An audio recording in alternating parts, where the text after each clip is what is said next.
Hi, I'm Dan Crothers, and I want to talk about relationships. And I want to use on the whiteboard my mind mapping way of creatively solution finding or creative thinking, a way to promote a way of analyzing the situation in relationships. And I want you to be able to add to it through discussion, because making a relationship work isn't the easiest thing in the world to do. So one of the things I want to discuss is the two different styles that people might have in a relationship. One may be a procrastinator. Procrastinate. Why do people procrastinate? Well, it could be because they're fearful. Is it because of fear? Or it could be because they're methodical and like to have everything, all their ducks in a row before they make a decision. And which could then run into trouble when somebody, the other partner, makes decisions rapidly. And for instance, let's look at something. Someone who doesn't procrastinate takes immediate action.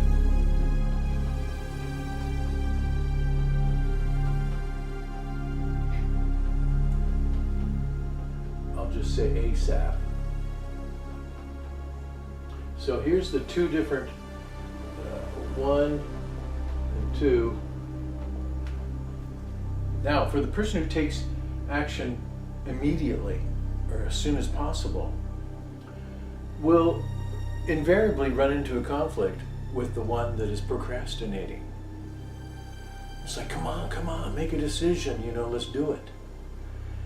And the person who is an immediate decision maker may think that the person who's procrastinating is procrastinating because of fear. And then the person who makes a decision quickly will find it irritating that a person is procrastinating. So what do you do? What do you do? I find that the procrastinator is always late, or almost always late, because it takes them so long. They keep putting things off. And that it's, I wanted to say this, that whatever a person's weakness is, and I'll say there's a fear to take action. Weakness, fear to take action.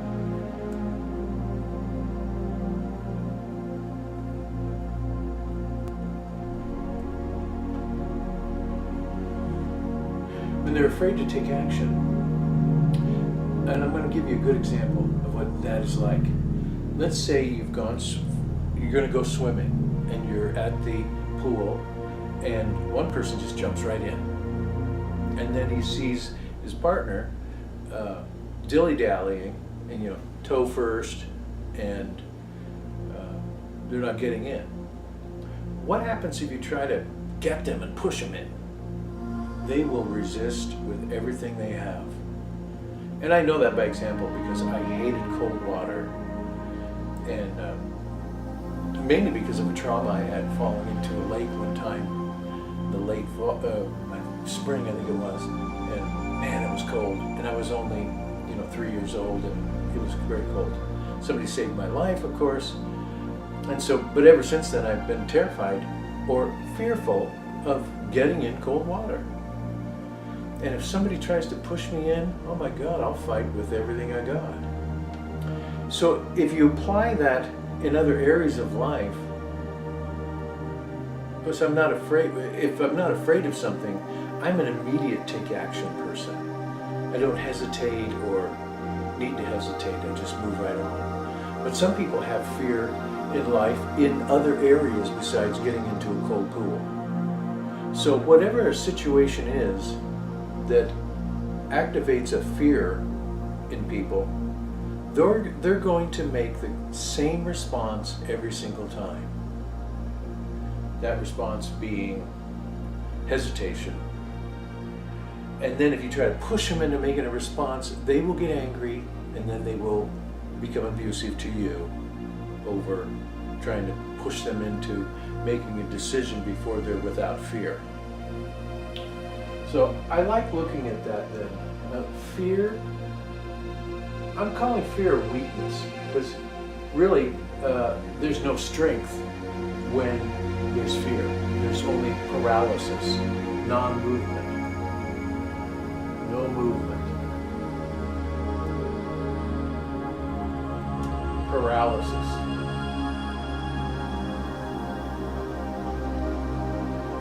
And then defensiveness.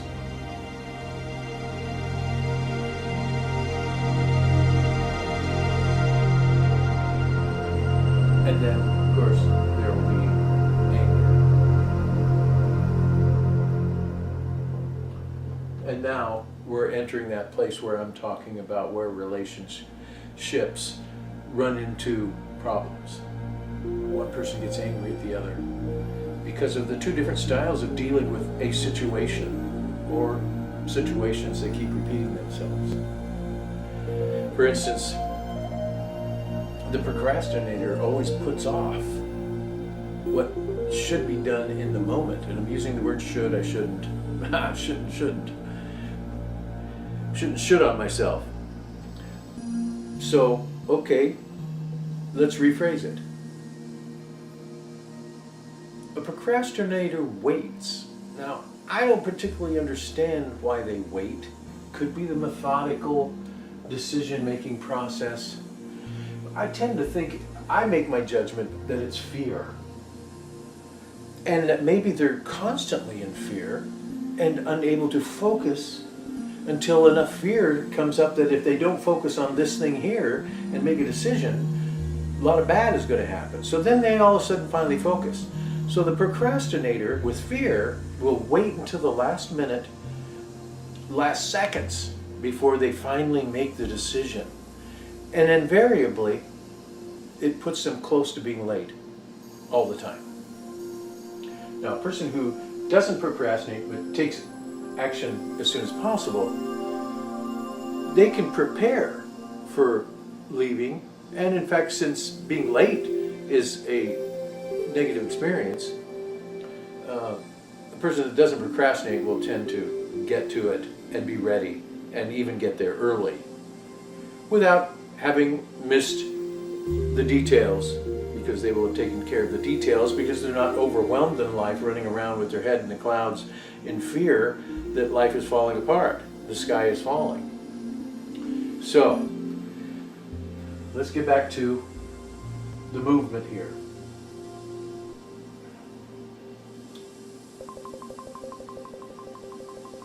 It's in here where the relationship starts to struggle. Defensiveness, anger. Don't push me in the water, dang it. I can't get in until I'm ready.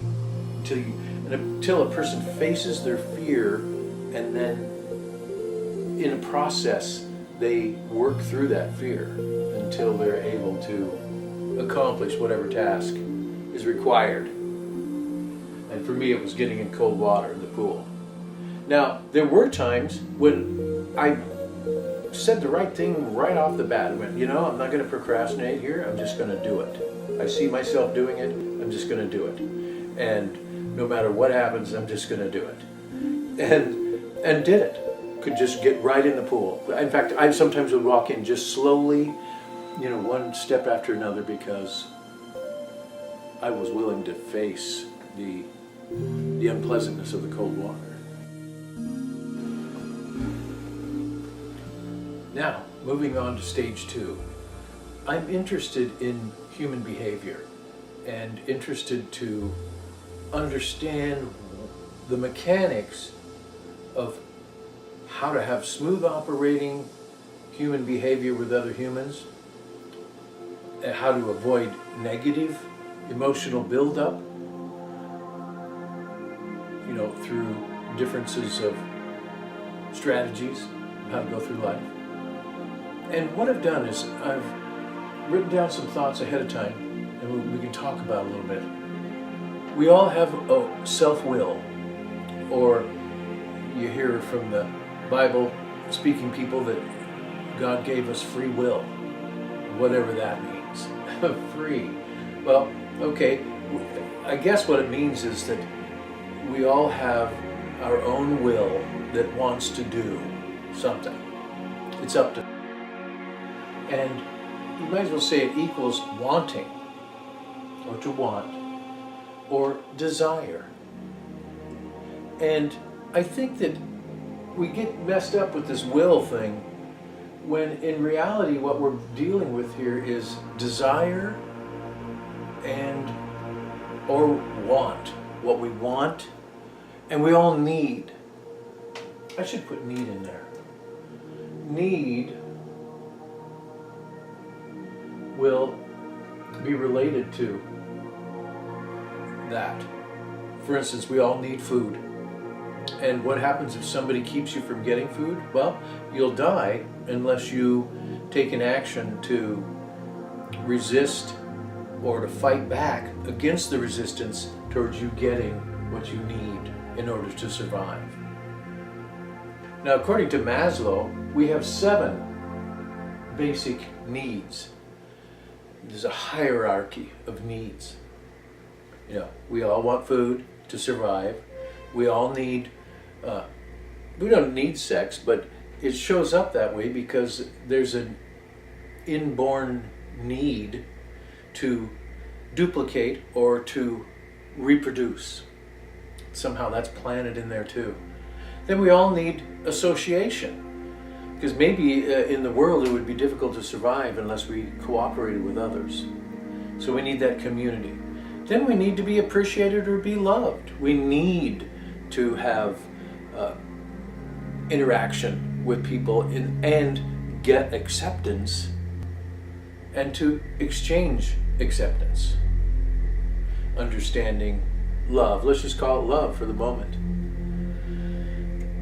Then we have this need to understand or to reach beyond just the visible world, and let's just call that a metaphysical need.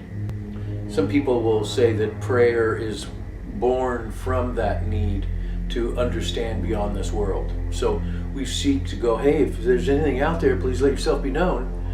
And there's that need. Then there's the need to really see, know, understand, grasp what's going on. Because a lot of times people with their needs aren't clear as to what they're needing. And so problems come about. Well, what exactly are you talking about? What do you want from me? Those are the needs that we want to see behind the curtain of all actions and understand life, our purpose here. And then there's ultimately self-realization, which will be the 7th need that I'm talking about here. So all of these needs will show up as want or desire. We desire 7 things, and each person desires it. And so resistance can come when someone's not letting you have any one of these needs. In that resistance, it will generate anger, because whenever you dam up this flow of energy that has a magnetic attraction to get, it's like, hey, I want that. No, you're not. I'm not going to give it to you. Well, no, I want it. No, you're not. Yes, I am. Boom, boom. So anger happens. Anger, the dark side, which will end up, yes, having many, many problems result. So how do we go from here? Where do we go from here? Will, need, and desire, the resistances. Earlier, then, I had talked about procrastination. Procrastination is the putting off of getting what you need. Now, and if we have 2 different kinds of strategies, one, someone who procrastinates versus one who just, goes and gets what they want right now, there could be a problem that arises between the actions of those 2 strategies. And I venture to say, anger will be a result. Those who want now and go get, if they have to deal with a procrastinator, they won't get what they want. And therefore, anger will result, because there will be a battle of the two wills. One's holding back. Now, I say that the holding back energy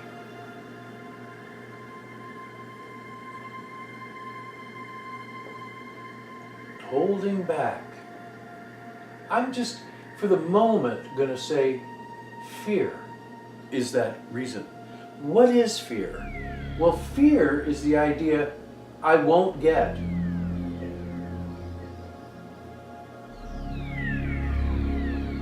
My need. So, if the fear is that they're not going to get their need, well, then they're going to be taking a certain action to make sure that they get their need. Now, this is getting a little more complex now. Fear, I won't get it. So you can't, I'm afraid if I tell you outright that I want this, then if I'm afraid that you're going to say no, then I'm not going to tell you what I need. And I might deceive or seek a deceptive way of getting you to give me what I want.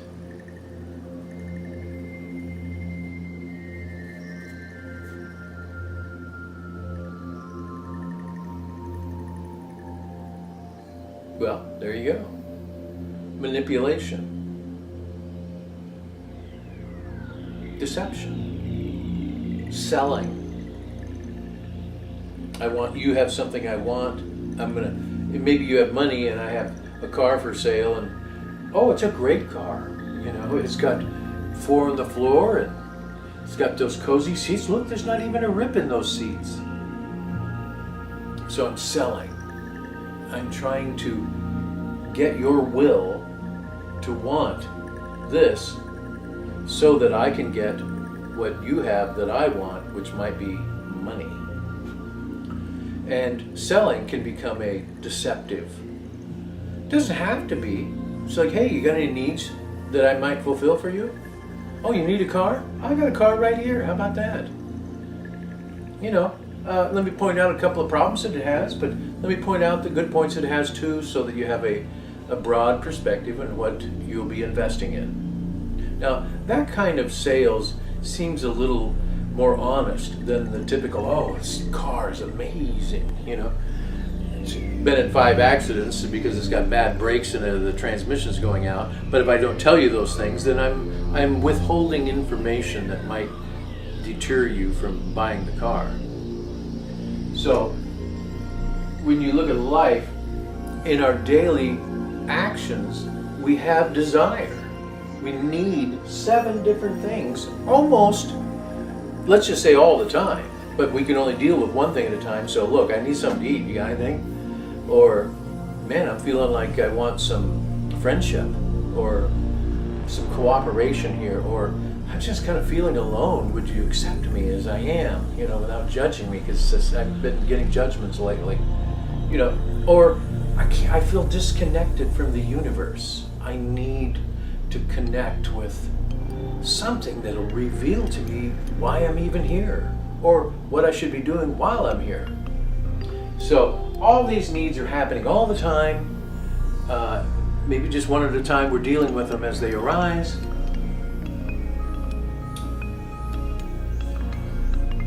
Okay, that's step 2. We're going to be going on to step 3 in a moment. Okay, now I want to carry on from where I left off, where I was talking about that each self has a need. I and you are an I, and we all have needs. And it's like a magnetic field. There's what we need, we seek to grab, bring closer to ourselves. Whether it's a immaterial thing or something invisible, or some kind of action that I need to see from you, or whether it is a thing, literally, that I need, like food.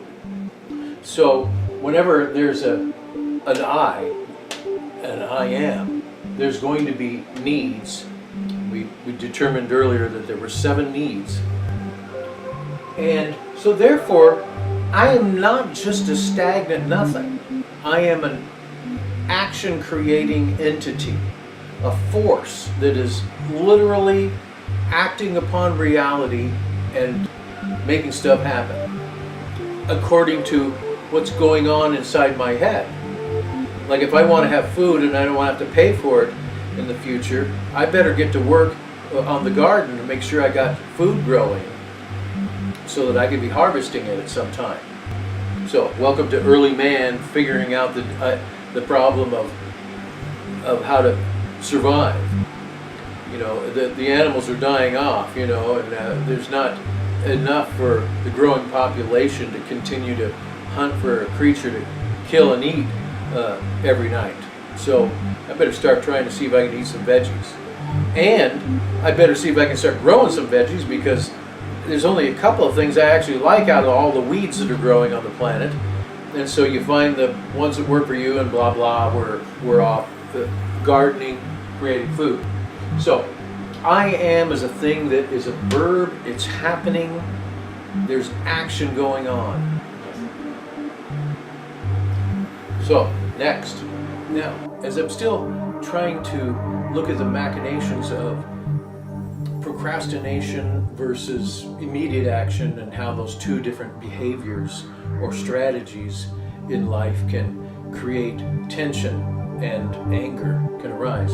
So I just want to reiterate a couple of points here. With every need or desire, because it's the same thing, there's a seeking to get. And so we look outside of ourselves to find that thing that we think we're lacking, and we are going to manipulate reality to try to get it.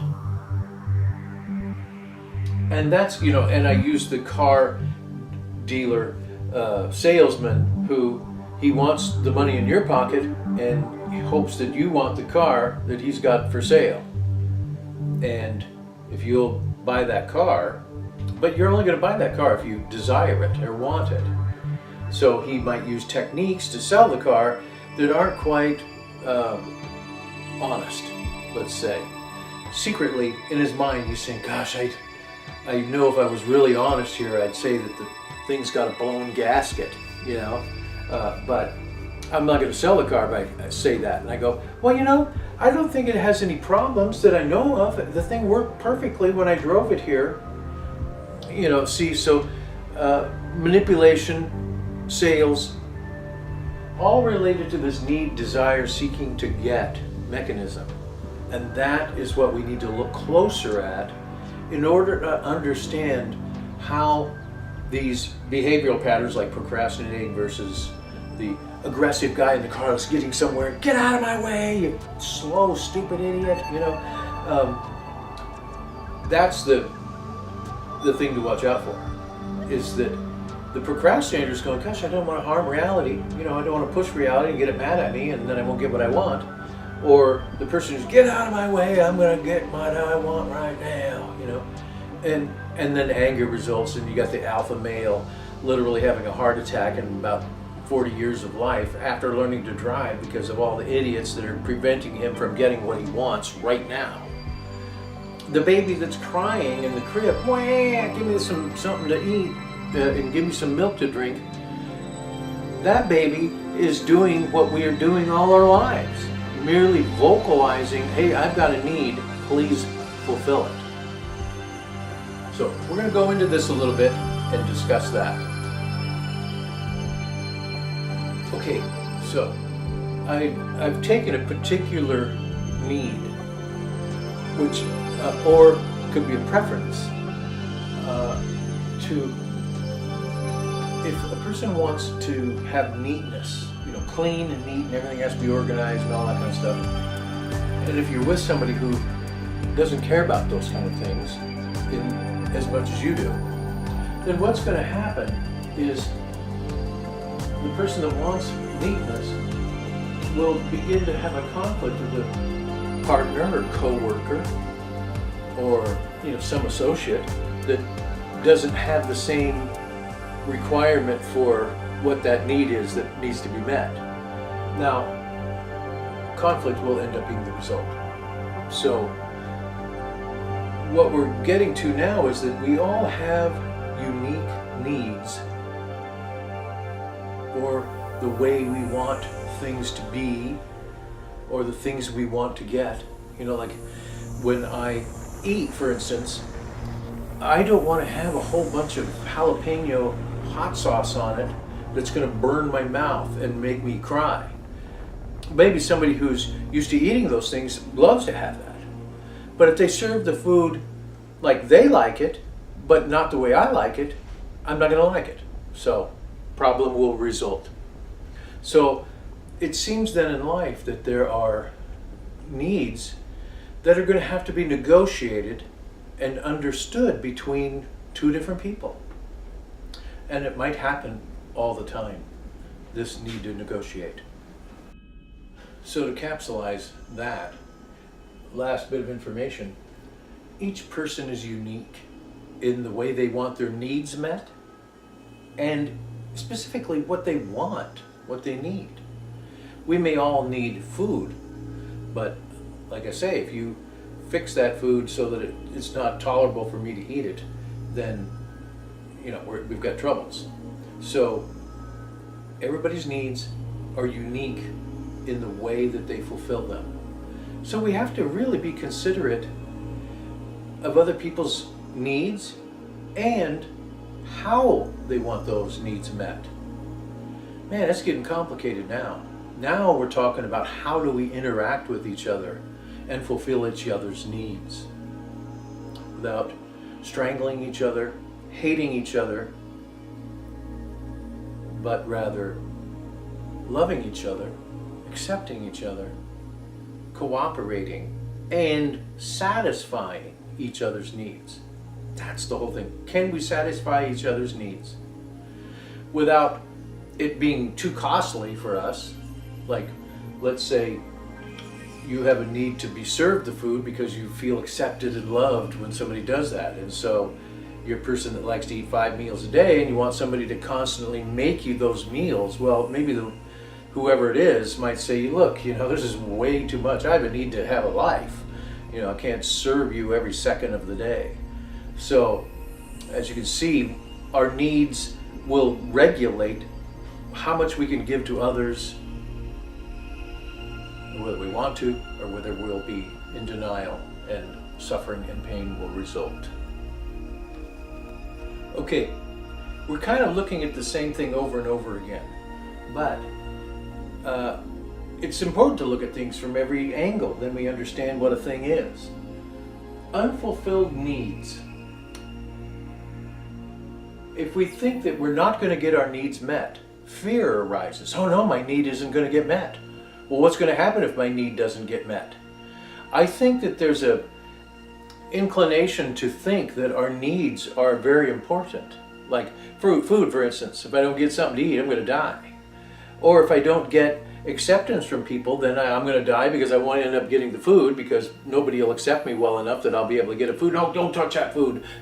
So I might get in trouble wanting to get somebody to help me get the food because maybe I've broke my back and I can't walk anymore and the food's out there in the garden and I can't go get it. Can you go get it for me, please? And then this is where we get into more manipulate. Please, I'll make you happy in some way. Manipulation will ensue. Or force. You either go do it or I'm going to shoot you with my gun. Anger is what happens when we think our needs aren't going to get fulfilled. Frustration, of course. Annoyance at somebody's delaying the satisfaction of our needs. Why are you so inconsiderate that you aren't considering my needs? And, okay. Relationship problems. Oh my God. How do we solve these problems? How do we state our needs, get them fulfilled?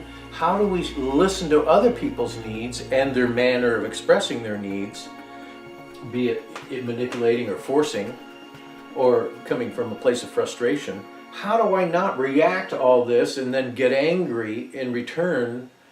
Wow, this is some good questions, don't you think? We have to learn to live together, not as only as couples, but as society, as small groups, people who live together, people that live in a community, people that live in this world. And all the diversity out there, we're going to have to learn to be much more tolerant, and that's a great word, isn't it? Tolerant of one another's unique differences. Okay, we're ready to start getting to the meat of all of this. Now, what I've written here is probably related to the acquisition of fulfilling our needs, the how-to, the why we should follow a certain path towards getting our needs met. You know, if there's only one banana left in the world and we have to negotiate to get a piece of that banana, being greedy and taking it all probably is not the way to go, because then somebody will become fearful and get in resistance and then get angry at the unwillingness to cooperate and to share, to be decent. So fulfilling each other's needs becomes something that we're doing every day, all day long, and so we might as well learn the proper procedure. Now, part of why I'm doing this whole analysis of give and take and needs and procrastination versus forceful getting is because I tend to experience anger when my needs aren't being met.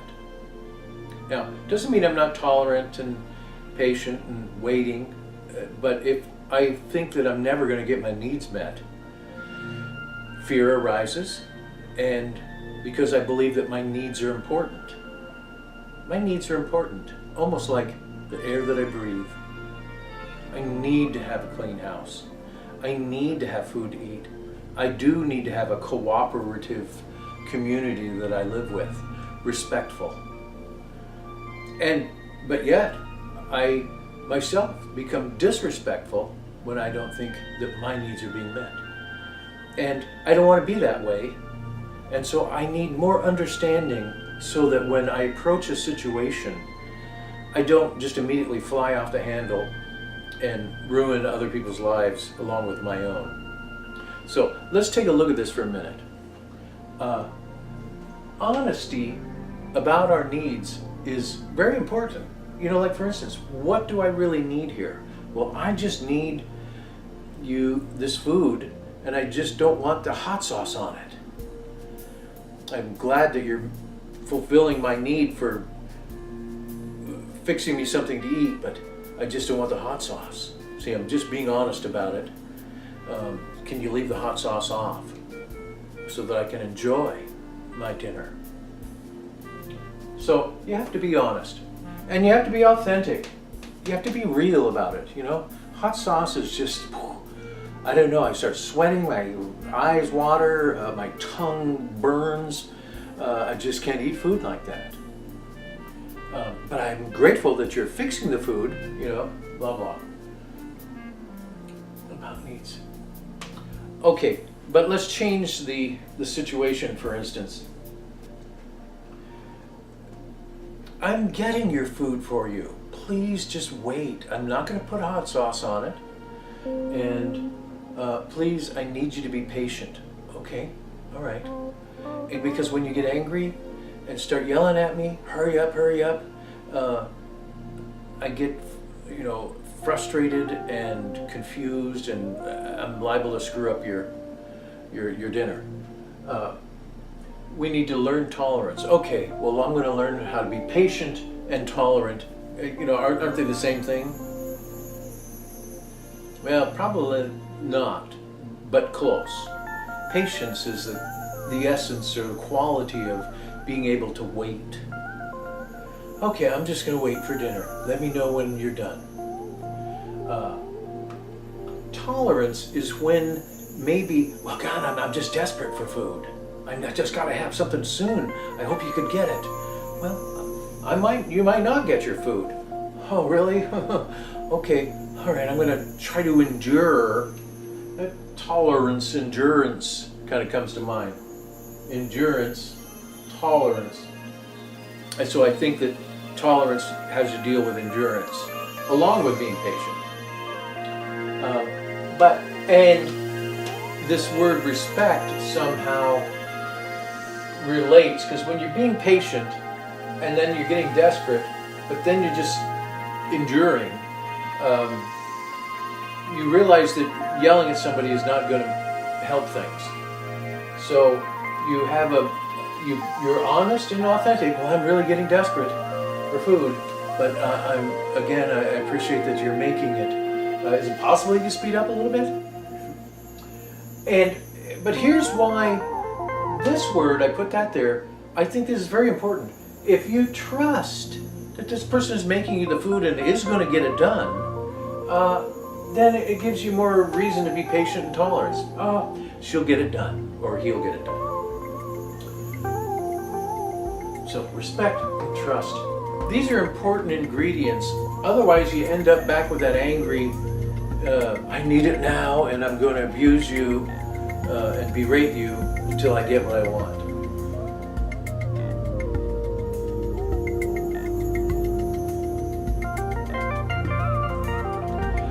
I want to add one other thing. Jesus said, do unto others as you would have them do unto you.